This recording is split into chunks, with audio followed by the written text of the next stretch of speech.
ಸ್ನೇಹಿತರ, ನಮ್ಮ ಭಾರತ ದೇಶದಲ್ಲಿ 96.8% ಜನರು ಪಾನಿಪುರಿ ತಿಂದೇ ಇರ್ತಾರಂತೆ. ಹಾಗಂತ ನಾನು ಹೇಳ್ತಾ ಇಲ್ಲ, ಪಾನಿಪುರಿ ಮೇಲೆ ನಡೆದ ಒಂದು ಸಮೀಕ್ಷೆ ಹೇಳುತ್ತಾ ಇದೆ. ಭಾರತ ದೇಶದಲ್ಲೇ ಹುಟ್ಟಿ ಭಾರತ ದೇಶವನ್ನು ಆಳುತ್ತಿರುವ ಏಕೈಕ ಖಾದ್ಯ ಅಂದರೆ ಅದು ಪಾನಿಪುರಿ ಮಾತ್ರ. ಸೌತ್ ಇಂಡಿಯಾ ಕಡೆ ಪಾನಿಪುರಿ ಎಂಬುವ ಹೆಸರು ಅತ್ಯಂತ ಪ್ರಸಿದ್ಧ. ನಾರ್ತ್ ಇಂಡಿಯಾ ಕಡೆ ಗೋಲ್ಗಪ್ಪ ಅಥವಾ ಗೋಲ್ಗಪ್ಪೆ ಅನ್ನೋದು ತುಂಬಾ ಪ್ರಸಿದ್ಧ.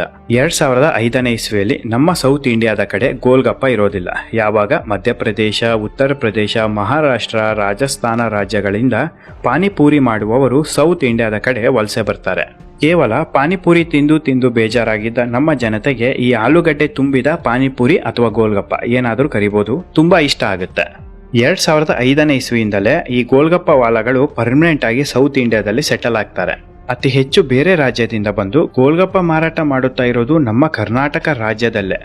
ಭಾರತ ದೇಶದಲ್ಲಿ ಅತಿ ಹೆಚ್ಚು ಪಾನಿಪುರಿ ಅಥವಾ ಗೋಲ್ಗಪ್ಪ ಸೇವನೆ ಮಾಡುವ ರಾಜ್ಯಗಳು ಮಹಾರಾಷ್ಟ್ರ, ಉತ್ತರ ಪ್ರದೇಶ ಮತ್ತು ಕರ್ನಾಟಕ.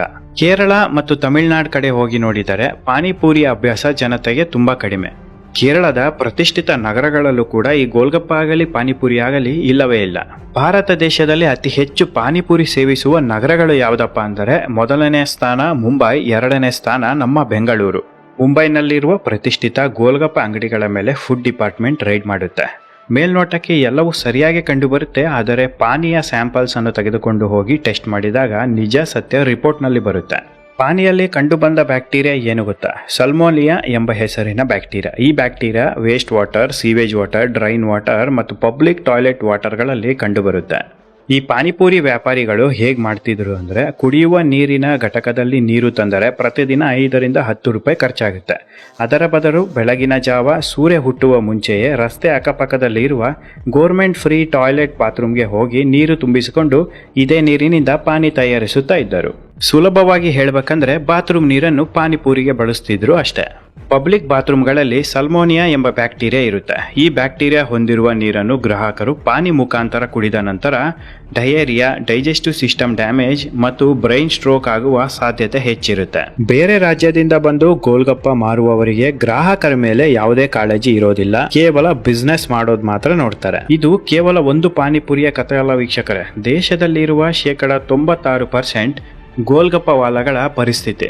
ಸಾಕಷ್ಟು ಗೋಲ್ಗಪ್ಪ ಅಂಗಡಿಗಳು ಚರಂಡಿ ನೀರನ್ನು ನೇರವಾಗಿ ಉಪಯೋಗಿಸಿ ಪಾನಿ ತಯಾರು ಮಾಡುತ್ತಾ ಇದ್ದರು ಅಂತ ವರದಿ ಬಂದಿದೆ. ಪ್ರತಿದಿನ ನೀವು ಪಾನಿಪುರಿ ತಿಂತೀರಾ? ಖಂಡಿತವಾಗಿಯೂ ನಿಲ್ಲಿಸಲೇಬೇಕು. Indian Institute of Medical Research ಹೇಳಿರೋ ಪ್ರಕಾರ ಪ್ರತಿದಿನ ಈ ರಸ್ತೆ ಬದಿಯ ಪಾನಿಪುರಿ ತಿನ್ನೋದ್ರಿಂದ ಸಿವಿಯರ್ ಆದ ಡಯೇರಿಯಾ ಮತ್ತು ಸಡನ್ ಬ್ರೈನ್ ಸ್ಟ್ರೋಕ್ ಆಗುವ ಹೆಚ್ಚು ಸಾಧ್ಯತೆ ಇದೆ. ಪ್ರತಿದಿನ ಪಾನಿಪುರಿ ಅಥವಾ ಗೋಲ್ಗಪ್ಪೆ ಸೇವನೆಯಿಂದ ನರಗಳ ದೌರ್ಬಲ್ಯ ಹೆಚ್ಚಾಗುತ್ತೆ. ಸ್ವಲ್ಪ ತಿಂಗಳು ಅಥವಾ ವರ್ಷಗಳಾದ ಮೇಲೆ ಮೆದುಳಿನಲ್ಲಿರುವ ಸೆರಿಬಿಲಿಯಂ ಎಂಬ ಒಂದು ಭಾಗ ಸರಿಯಾಗಿ ಕೆಲಸ ಮಾಡೋದನ್ನು ನಿಲ್ಲಿಸುತ್ತೆ. ಮೆದುಳಿನಲ್ಲಿ ಇರುವ ಸೆರಿಬಿಲಿಯಂ ಭಾಗ ದೇಹದ ಚಲನವಲನೆಯನ್ನು ಕಂಟ್ರೋಲ್ ಮಾಡುತ್ತೆ. ಯಾವಾಗ ವಿಷಕಾರಿ ಪಾನಿಪುರಿ ಸೇವಿಸ್ತೇವೆ, ಈ ಪಾನಿಪುರಿಯಲ್ಲಿರುವ ಬ್ಯಾಕ್ಟೀರಿಯಾ ಸೆರಿಬಿಲಿಯಂಗೆ ಪೂರೈಕೆ ಆಗುವ ರಕ್ತ ನಿಲ್ಲಿಸುತ್ತೆ. ರಕ್ತ ಯಾವಾಗ ಪೂರೈಕೆ ಆಗೋದು ನಿಲ್ಲುತ್ತೋ ಸಡನ್ ಆಗಿ ಬ್ರೈನ್ ಸ್ಟ್ರೋಕ್ ಬರುತ್ತೆ. ಮತ್ತೊಂದು ಕಡೆ ಈ ಬ್ಯಾಕ್ಟೀರಿಯಾಗಳು ಸಂಪೂರ್ಣವಾಗಿ ಡೈಜೆಸ್ಟಿವ್ ಸಿಸ್ಟಮ್ ಅನ್ನು ತಿಂದು ಹಾಕುತ್ತೆ. ಮಲಬದ್ಧತೆ ಸಮಸ್ಯೆಯನ್ನು ಹೆಚ್ಚು ಮಾಡುತ್ತೆ. ಯಾವುದೇ ಆಹಾರ ಸೇವಿಸಿದರೂ ಡೈಜೆಷನ್ ಆಗೋದಕ್ಕೆ ಸಾಧ್ಯವೇ ಇಲ್ಲ. ಈ ಪಾನಿ ಕತೆ ಒಂದು ಕಡೆ ಆದರೆ, ಗೋಲ್ಗಪ್ಪದಲ್ಲಿ ಹಾಕಿಕೊಡುವ ಆಲೂಗಡ್ಡೆ ಮಸಾಲೆ ಕೇವಲ ಕೆಮಿಕಲ್ ಬಳಸಿ ತಯಾರಿಸೋದು. ಹೌದು ಸ್ನೇಹಿತರೆ, ಒರಿಜಿನಲ್ ಮಸಾಲೆ ಅಲ್ಲವೇ ಅಲ್ಲ. ಕೆಮಿಕಲ್ ಪೌಡರ್ಗಳಿಗೆ ಫ್ಲೇವರ್ಸ್ ಹಾಕಿ ಮಿಕ್ಸ್ ಮಾಡ್ತಾರೆ.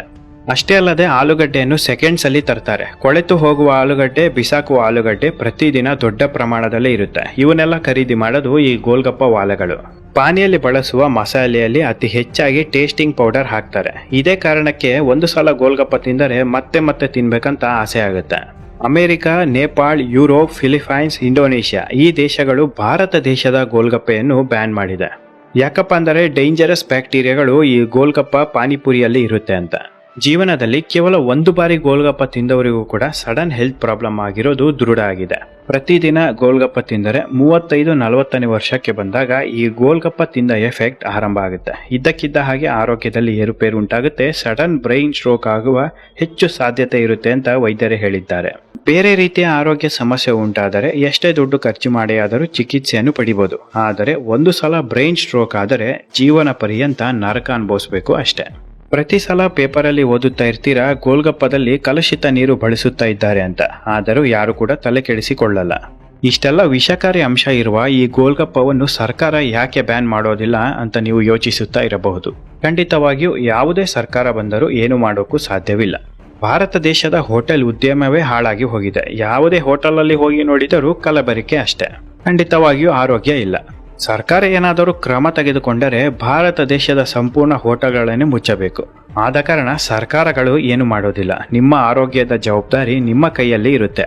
ಪಾನಿಪುರಿ ಆಗಲಿ ಗೋಲ್ಗಪ್ಪ ಆಗಲಿ ಇವುಗಳ ಬಗ್ಗೆ ನಿಜ ಸತ್ಯ ತಿಳಿಯದೆ ಸೇವಿಸಿದರೆ ಖಂಡಿತವಾಗಿಯೂ ತಪ್ಪಲ್ಲ. ಆದರೆ ಈ ವಿಡಿಯೋ ನೋಡಿ ಆದ ಮೇಲೂ ಕೂಡ ನಾನು ಗೋಲ್ಗಪ್ಪ ತಿಂತೀನಿ ಅಂತ ಹೇಳಿದರೆ ನಿಮ್ಮ ಆರೋಗ್ಯಕ್ಕೆ ನೀವೇ ಮಾಡಿಕೊಂಡ ಮೋಸ. ಈ ವಿಡಿಯೋ ಮಾಡಿದ ಉದ್ದೇಶ ಏನಪ್ಪಾ ಅಂದರೆ ಎಲ್ಲ ನನ್ನ ವೀಕ್ಷಕರಿಗೆ ಒಂದು ಸಂದೇಶವನ್ನು ರವಾನೆ ಮಾಡಿ ಆರೋಗ್ಯದ ಕಡೆ ಕರೆದುಕೊಂಡು ಹೋಗೋಣ ಅಂತ. ಎಲ್ಲ ವಿಡಿಯೋದಲ್ಲಿ ನಾನು ಹೇಳೋದು ಒಂದೇ ಮಾತು, ಮನೆ ಊಟ ಮಾಡಿ ಆರೋಗ್ಯವಾಗಿರಿ. ಸ್ನೇಹಿತರೆ, ನಿಮಗೆ ಈ ವಿಡಿಯೋ ಇಷ್ಟ ಆಗಿದ್ರೆ ದಯವಿಟ್ಟು ಒಂದು ಲೈಕ್ ಕೊಡಿ, ಶೇರ್ ಮಾಡಿ, ಸಬ್ಸ್ಕ್ರೈಬ್ ಮಾಡಿ, ಪಕ್ಕದಲ್ಲೇ ಇರುವ ಬೆಲ್ ಐಕಾನ್ ಪ್ರೆಸ್ ಮಾಡೋದನ್ನ ಮರೆಯಬೇಡಿ. ಇದೇ ರೀತಿ ಇಂಟ್ರೆಸ್ಟಿಂಗ್ ವಿಚಾರದೊಂದಿಗೆ ಖಂಡಿತ ಮತ್ತೆ ಮುಂದಿನ ವಿಡಿಯೋದಲ್ಲಿ ಸಿಗ್ತಾನೆ. ಅಲ್ಲಿವರೆಗೂ ಎಲ್ಲರಿಗೂ ಶುಭ ದಿನ.